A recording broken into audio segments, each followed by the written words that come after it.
Les retrouvailles entre Léo Messi et le FC Barcelone auront lieu dès cet été. Jetez un coup d'œil. Nous recevons presque tous les jours des informations sur Barcelone et sur le grand Argentin qui prépare un retour légendaire.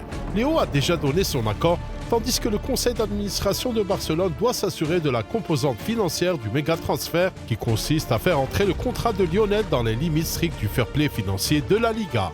Croyez-le ou non, mais c'est déjà en cours. Le FC Barcelone vit le rêve de ramener le GOAT et il semble que rien ne puisse arrêter le transfert le plus épique de l'histoire du football. Messi a besoin de Barcelone, Barcelone a besoin de Messi, rien n'a changé au cours de ces 2 années passées à Paris. Xavi sait comment utiliser son ancien partenaire et peut-être que Léo est enfin la pièce du puzzle qui manque à Barcelone pour dominer à nouveau le football européen. Souvenez-vous des mots suivants. Lionel Messi transformera ce Barcelone en une équipe monstrueuse.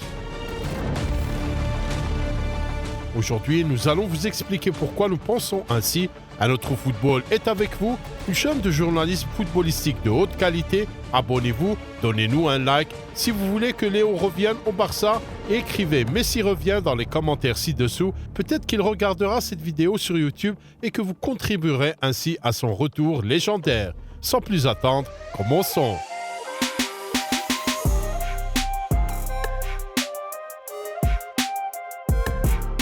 Le retour de Léo Messi est sur toutes les lèvres à Barcelone.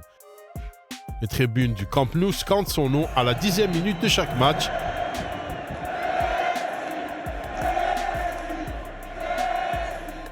Les supporters assaillent la Porta de questions sur le retour de leur idole et, fait intéressant, le président de Barcelone laisse entendre de manière transparente que le club a vraiment quelque chose en tête dans ce sens. En fait, il ne fait plus aucun doute que Messi finira par revenir. Nous avons tous parcouru un long chemin entre un nouveau contrat avec le PSG, des liens avec l'Inter Miami ou les Newell's Old Boys, sans oublier une offre folle d'Al Hilal d'un montant de 400 millions d'euros par an.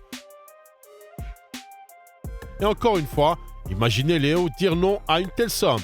Il ne manque absolument pas d'argent. Tous les chemins mènent donc à Barcelone.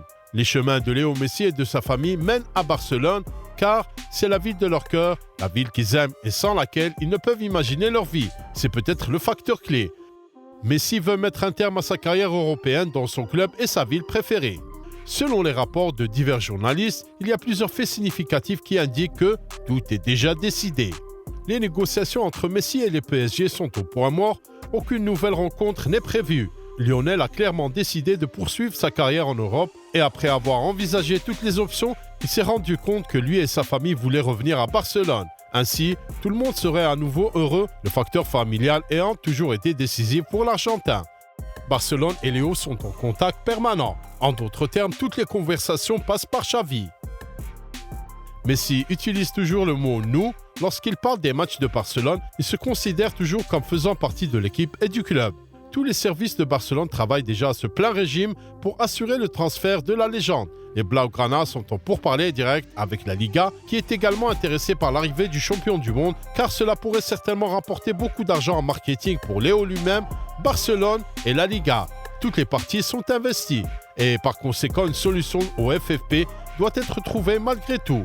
Gérard Romero, le journaliste le plus influent de l'actualité barcelonaise, donne déjà une probabilité de 80% pour le transfert, tandis qu'un autre journaliste catalan, Juan Fontes, en donne 95%.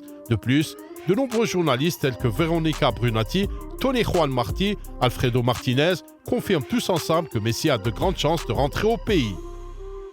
En outre, Luis Suarez a posté un mystérieux retour dans ses articles, ce qui peut être perçu comme le fait que le meilleur ami de Léo Messi sait quelque chose avec certitude.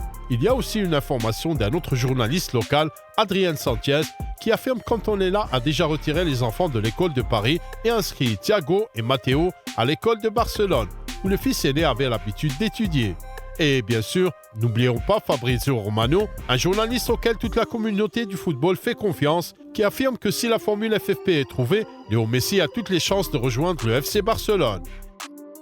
Et maintenant, laissez-nous vous poser une question. Combien de preuves devons-nous obtenir des médias pour enfin comprendre que le retour de Léo Messi à Barcelone n'est qu'une question de temps ?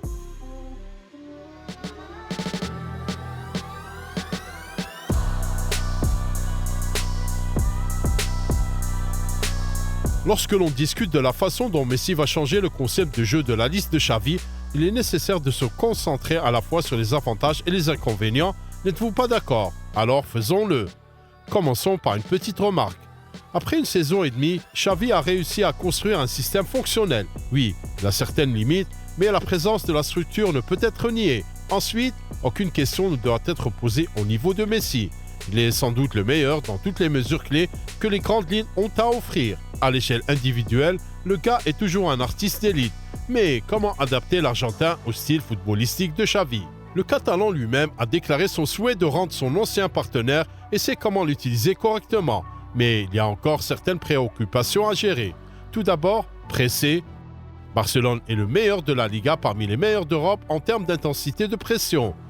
Avec Messi, cependant, ils devront oublier le pressing constant. Même si l'on peut adapter le système en minimisant la perte de possession, aucune pression totale ne peut en résulter. Mais n'oublions pas ce que Lionel Scaloni et l'Argentine ont démontré au Qatar.